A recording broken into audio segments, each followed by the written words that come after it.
नमस्कार, मैं हुमायूं सिंह और आप देख रहे हैं नेक्स्ट 9 न्यूज।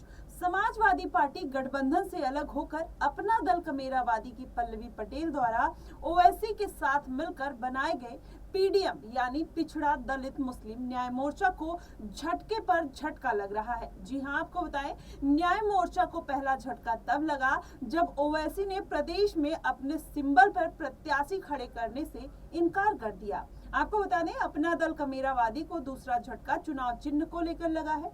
चुनाव आयोग ने अपना दल कमेरावादी द्वारा योगदान रिपोर्ट व वार्षिक आय व्यय का ब्यौरा न देने के कारण उनका चुनाव चिन्ह लिफाफा आवंटित ही नहीं किया। आपको बताएं, पार्टी ने चुनाव चिन्ह आवंटित करने के लिए हाई कोर्ट गई, लेकिन वहां से भी उनकी याचिका खारिज हो गई और वहां से भी उनको झटका लगा। दरअसल समाजवादी पार्टी से नाराज होकर पल्लवी पटेल ने ओवैसी के साथ मिलकर पीडीएम न्याय मोर्चा का गठन 31 मार्च को पहले चरण की नामांकन प्रक्रिया खत्म होने के बाद किया था। इसका गठन सपा की पीडीए यानी पिछड़ा दलित अल्पसंख्यक की कार्ड के लिए पीडीएम को बनाया गया था, जिसमें पिछड़ा दलित मुस्लिम के नाम पर इसको लाया गया।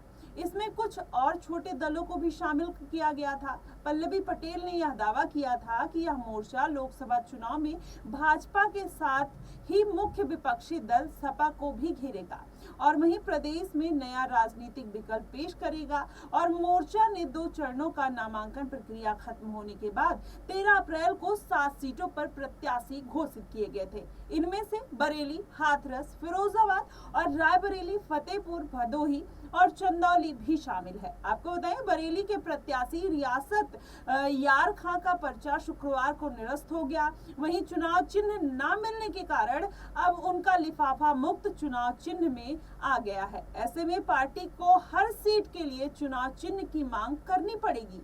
जहां लिफाफा नहीं होगा वहां दूसरे चुनाव चिन्ह के जरिए चुनाव लड़ना होगा। इससे पार्टी की मुश्किलें अब तो बढ़ती हुई दिखाई दे रही हैं। आपको बता दें, इन झटकों के बीच पीडीएम न्याय मोर्चा के 7 और प्रत्याशियों की दूसरी सूची रविवार को जारी कर दी गई है। वहीं संसदीय सीट उन्नाव से धनी रामपाल, कन्नौज से डॉक्टर दानिश अली और कानपुर से राम आश्रयपाल, गाजीपुर में सूबेदार बिंद और घोसी से प्रेमचंद और सीतापुर से मोहम्मद कासिफ अंसारी व प्रयागराज से हंसराज कोल भी शामिल है।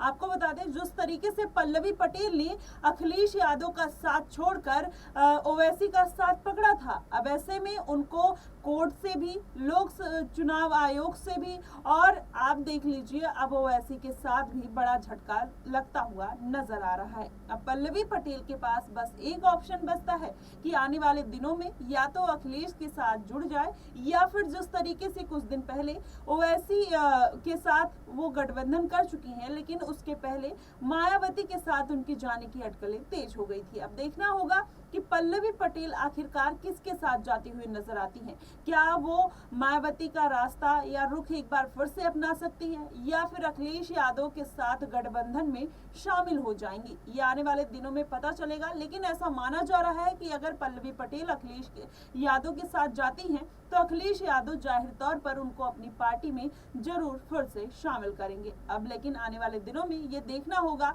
कि क्या वाकई में ऐसा होता है या नहीं।